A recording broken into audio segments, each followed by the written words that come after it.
नमस्कार, रुचकर मेजवानी मी दर्शनामध्ये तुम्हा सगळ्यांचं स्वागत आहे। आज मी तुम्हाला दाखवणार आहे गव्हाचा हलवा। हा बऱ्याच ठिकाणी शुभ प्रसंगांना बनवला जातो। एका कढईत आपण घेऊया अर्धा कप तूप। आपण इथे साजूक तूप घेतलेलं आहे। हलवा असल्यामुळे थोडंसं तूप जास्त घ्यायचंय, तूप वितळून द्यायचंय आणि साजूक तूप हे प्रकृतीला चांगलं असतं, त्यामुळे टेन्शन घ्यायची गरज नाहीये। तूप वितळलेलं आहे। आता आपण ह्यात घालूया 1.5 कप गव्हाचं पीठ, अर्धा कप रवा। आपण जो शिऱ्याला वापरतो तो आपण रवा घेतलेला आहे। आता हे छान आपल्याला भाजून घ्यायचंय। ह्याचा रंग बदलेपर्यंत आपल्याला भाजायचंय। सुगंध आला की तुम्हाला कळणारच आहे की हे भाजून झालेलं आहे।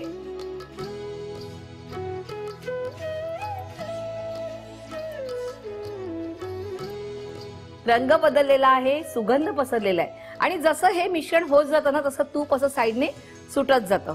आता आपण ह्यात घालूया दूध। 1 कप आपण दूध घेतलेलं आहे इकडे। गॅस मोठा करायचा आहे।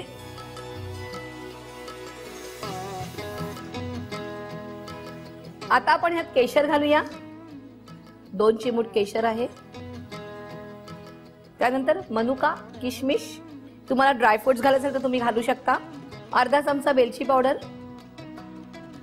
आणि सगळं मिक्स करायचंय।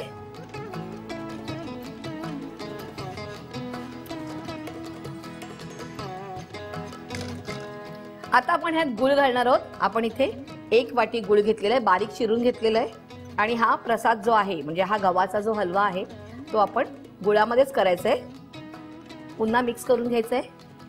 गुळ असा वितळला पाहिजे छानपैकी आणि मगच त्याला वाफ येऊन द्यायची।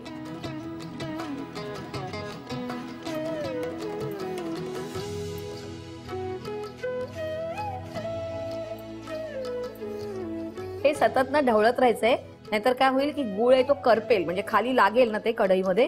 तुम्ही गुळ किसून घेतला तरी चालणार आहे।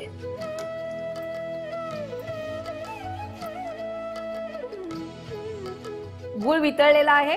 आता आपण हे झाकण ठेवूया आणि छानपैकी वाफ येऊन देऊया आणि तोपर्यंत वाट बघायची।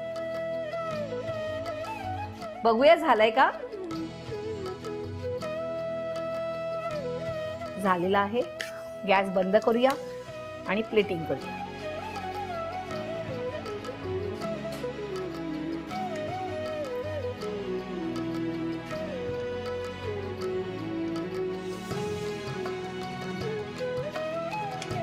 गव्हाचा हलवा तयार आहे। तुम्ही हा गव्हाचा हलवा तुमच्याकडे येणाऱ्या शुभ प्रसंगाला नक्की करून बघा आणि अशाच मी तुम्हाला छान छान रेसिपीज दाखवणार आहे।